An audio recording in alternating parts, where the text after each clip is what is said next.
Hello. I did a program the other day, and as what I like to do for those who were not present, I like to put them on YouTube here and give you a chance so everybody can see it. So I did a brief talk on Millie Francis, a Creek woman who was awarded a Congressional Medal.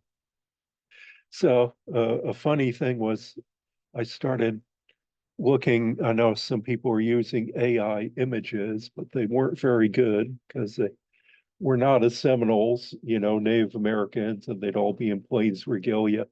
So I went to an AI image generator on Google, and it's hilarious. I have to show you what I got. So I put in like Seminole Indians meeting soldiers, or one with Millie Francis, and this is what I got. It's pretty hilarious.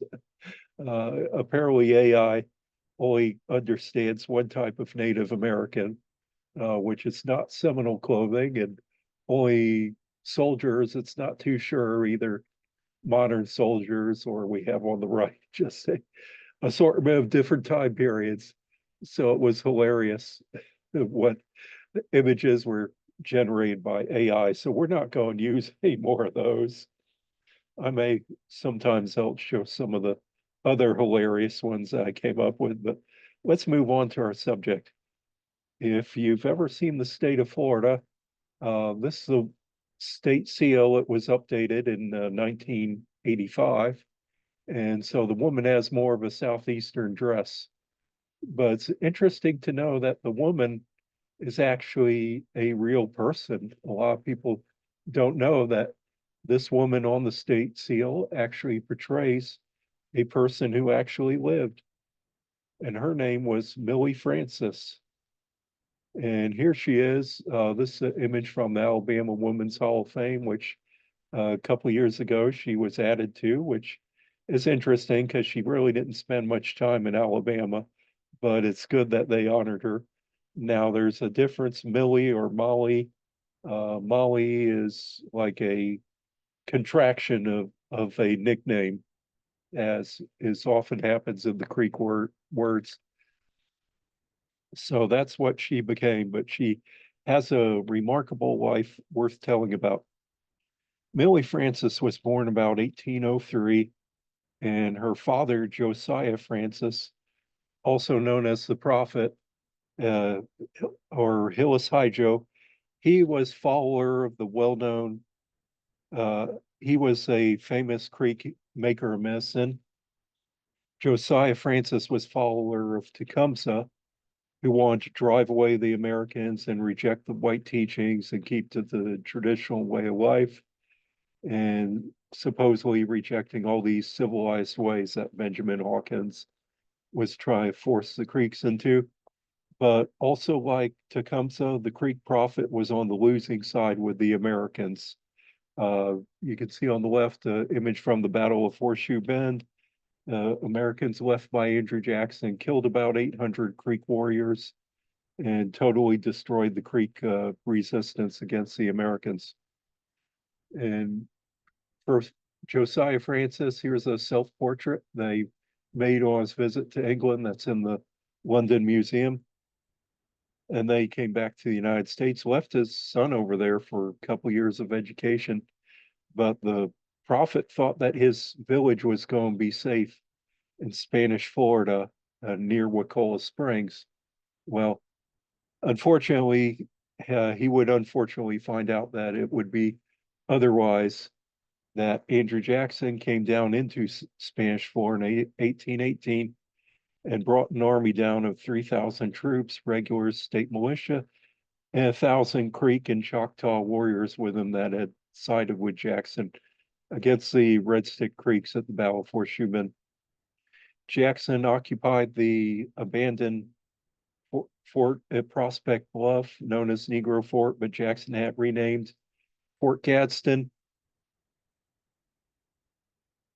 So while at Fort Gadsden, there's a Georgia soldier, and this is actually his enlistment card. His name was Duncan McCrimmon. He was from Milledgeville. Of course, they misspelled his name on the enlistment card. So Duncan McCrimmon, not much to do at Fort Gadsden.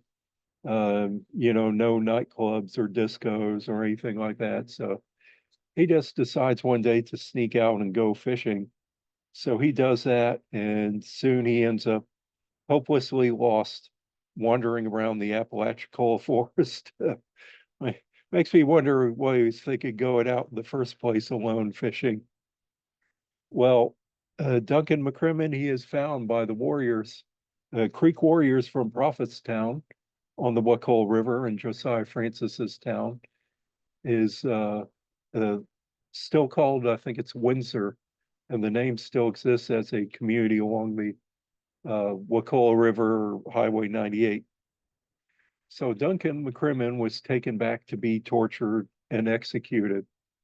It shows here in these old woodcuts or lithographs him about to be burned to a stake, but accounts from the time say that he's actually going to be shot, and that was from the uh, from the account given by Milly Francis. So at the village, Milly, then about age 15, and one of her sisters were playing along the Apalachicola River when they heard the commotion, the yelling, the war whoops.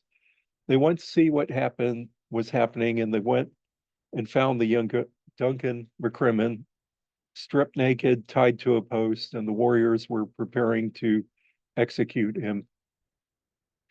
Milly took a look at this young man and saw that he was not much different in age than she was, not a seasoned soldier, and appeared to be just a frightened lad, probably about, you know, probably about age 18, not much older. And her compassion was motivated for her to do something about the situation. It's cruel to have him put to death in such a manner that he had never done anything as far as she could guess. So she went to her father, Josiah Francis. You see her pleading to her father on the left-hand image, and implored him to have the lad released because he was young and unseasoned, most likely had never harmed anyone, not even harmed a fish along the Apalachicola River. But her father, Josiah Francis, said he could not, that under the Creek tribal law, the fate of the prisoner is up to those who captured him. So the girl would have to talk to the warriors instead. Milly, undaunted and brave, went to those warriors and pleaded for the life of the young man. One of the warriors at work first was unmoved because he had lost two sisters during the late war with the Americans. And he was doing this as an act of revenge. But Milly would not accept that answer. She must have been an excellent speaker with a persuasive personality. She said she is sorry to hear of his losses, but the death of this soldier will not bring back his sisters, and the life of another will not atone and take away the sadness and loss that he had. Apparently, Milly was very convincing with her talk because the warriors decided to spare the soldier's life on a couple conditions: that he shave his head and he would live among the tribe wearing the clothes that they wear for at least a certain amount of time. And Milly, fluent in more than one language, at least Muskogee and English, was able to translate this to the young man, who instantly agreed to the offer. So he had his head shaved and was released. Not long after, the young lad was traded to the Spanish at the Spanish fortress at St. Mark's, also known as San Marcos de Apalache. And Andrew Jackson's army came down and captured the fort from the Spanish, basically told him to give up the fort or he's going to come in and take it. And the Spanish, not really having much to resist with, gave it up instantly. But Milly's selfless act of saving the life of the soldier became known because Duncan McCrimmon was a prisoner at the fort and released by the American officers, so they knew about the act of kindness that Milly had done to him. But Josiah Francis did not suffer the same fate. His fate was much cruel. American ship on the McCullough River flying the British flag as a ruse to capture British and their native allies, used a trick uh, and captured Josiah Francis and other chief of Mafia, who was one of the chiefs who had attacked the American ship on the Apalachicola River, what they called the Scott Massacre. So they were both captured, brought to Jackson, who showed no mercy and immediately executed them. And I'm told by family members of who are descendants of Josiah Francis that years later, archaeological excavation in the 1930s, no, I mean the 1960s or probably around then, that they actually discovered the body and privately gave it to the family, who had a uh, quiet burial in an unmarked grave. So he will be, uh, so his remains will be lost in time. It's what the family felt was proper. That's just a story that I've been told by some of the relatives. I've met three people who say they're related or descended from Josiah Francis. Well, at the same time, Jackson captured Fort St. Mark's, and they went over and attacked Old Town. And Jackson captured two British subjects who were trading with the Indians, Alexander Arbuthnot and a young Royal Marine named Robert Ambrister. And on the right, you have a image of the trial that Jackson had a military tribunal to try Robert Ambrister with aiding and abetting the Seminoles that Jackson was at war with. And it's interesting that Milly's father, Josiah Francis, wanted Milly to maybe marry the Marine officer and set up a trading uh, company, apparently a marriage through business and convenience, which is not unusual at the time. Uh, but Milly apparently did have feelings for him. Uh, but in a short time, Jackson, after his military trial, executed the British subjects. In a very short time, Milly lost both her father and somebody who could have been her uh, boyfriend or future husband. Former territorial governor Richard Keith Call wrote in his journey about a girl named Molly, and that's the Creek version of Milly, visited the grave of Robert Ambrister outside Fort St. Mark's, and that she would ride up on a fine horse dressed as a Spanish senorita. Very elegant was her appearance, and she would visit the grave of Robert Ambrister on occasion and place flowers on. Well, Jackson's campaign into Spanish territory made refuges of the Creeks that were eventually captured in Florida. If you're on the Georgia side of the border, you call Creeks. If you're on the Florida side, you're called Seminoles. So sometimes Milly and Josiah Francis are called Creeks or Seminoles, depending on where they are geographically. But anyway, they were sent up to the Creek Nation. Well, Duncan McCrimmon, he returned home and a newspaper account was published of Milly's heroic act about saving the life of Duncan McCrimmon, and she became known as the Creek Pocahontas. And she actually became very famous at the time when it's published all over the country in all different papers. And it became known of the flight of her people down at Fort St. Mark's and that she was destitute and starving. Her father had died, and her mother and one of her sisters had died of starvation. So the people of Georgia collected money for the welfare of the refugees, and they gave the money to Duncan McCrimmon to go down to Florida and offer up this donation to her and her people. And also Duncan McCrimmon asked his hand in marriage, gave his hand in marriage to Milly. But she refused. She denied the marriage proposal and said that she'll take the money to feed her people and thanks him for that. But her answer was simple. She saved his life as an act of compassion, not out of love. It was behavior that would be expected from all decent human beings. And they parted ways. Duncan McCrimmon went up to Georgia, and Milly became even more famous for this selfless act in refusing the hand of marriage, just doing it out of charity. And the Creeks were removed to Oklahoma, then known as Indian Territory. Milly married a Creek warrior who joined the Americans as part of the Creek Indian Regiment during the Second Seminole War.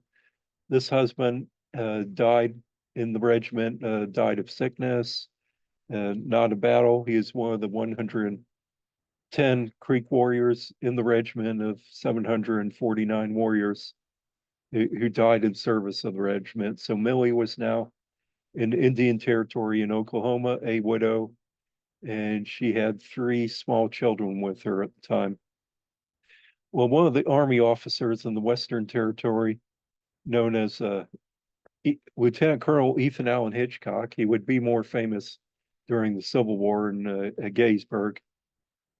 Well, he was at this time working for the Indian Affairs Department. The military was often detached for duty in the Indian Affairs, and he was checking allegations of fraud and living conditions with the Native Americans that were removed to Indian Territory. So Colonel Hitchcock became aware of Milly's plight and providing for her children while visiting in poverty. He visited her and described her as still with graceful bearing despite circumstances that she was in.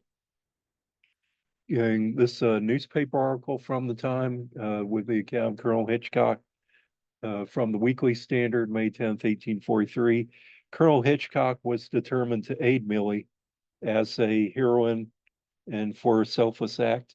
But Colonel Hitchcock also had very good connections in Congress. So he went back to Congress and pleaded the case, and Congress approved an annual pension and a medal. So, and here's a monument to Milly here at Fort St. Mark's or San Marcos the Appalachie. So Congress in 1844 approved an act. It says to Milly, an Indian woman in the Creek Nation, she would be given a pension of $96 a year, and that is about $30,000 in today's money, and ordered that a medal be struck as an additional testimony for the gratitude of the United States. This was the first time a congressional medal was struck and awarded to a woman, and Milly for this was at the time the most famous woman around. The citation reads, for saving the life of an American citizen who was a prisoner in the hands of her people about to be put to death by them. So here's the paperwork from the Congress, the Treasury order for the pension. They gave her back pay. They finally got together the payment in 1848. And well, at first this is the order for the medal, I'm sorry. Order for the Treasury to spend $8.50 for the medal. Of course, that's probably worth several hundred dollars today. And then the actual payment for the medal to be awarded. And then we have the warrant paying the pension to Milly. Here it is with the back pay. This 1849, $451.35. So this is the actual check from the Treasury Department to pay Milly for the treasurer in the Bank of New Orleans. That's how they go down to Indian Territory. So the Indian agent in Oklahoma received the information on the forthcoming medal, and he brought the word to Milly, who was dying of consumption. She was dangerously ill and dying. He visited her, and she was very thankful that this was being done for her and her children. And so she is very deteriorated, but glad to receive word that she would be getting the pension medal. But sadly, within hours after receiving word, she she had passed away. So she received a great honor. She never asked for it. She just performed a selfless deed to help another. Milly died of consumption on May 19th, 1848, and she was buried with full military honors by the American officers from Fort Gibson. I think she was buried at the site of what's today Bacombe College. The children did receive, I guess, the money from the pension and also the medal. And the medal is apparently still in the possession of the descendants in Oklahoma. And I've had a couple people have told me that they've seen it.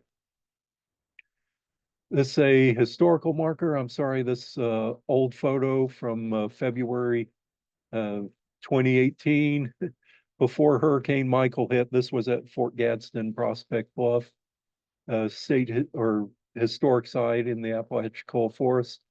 Of course, it needed cleaning. Of course, since then, the marker has been moved to San Marcos or uh, Fort San Marcos de Apalachee.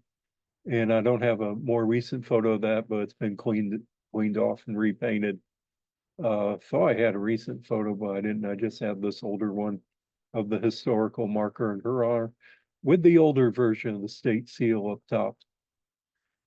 And there was also a song written. There's actually several songs. Here's one of them, the Ballad of Milly Francis by William Ritchie, Clear Creek, Kentucky, and also, had some friends perform this at the Blue Tavern recently.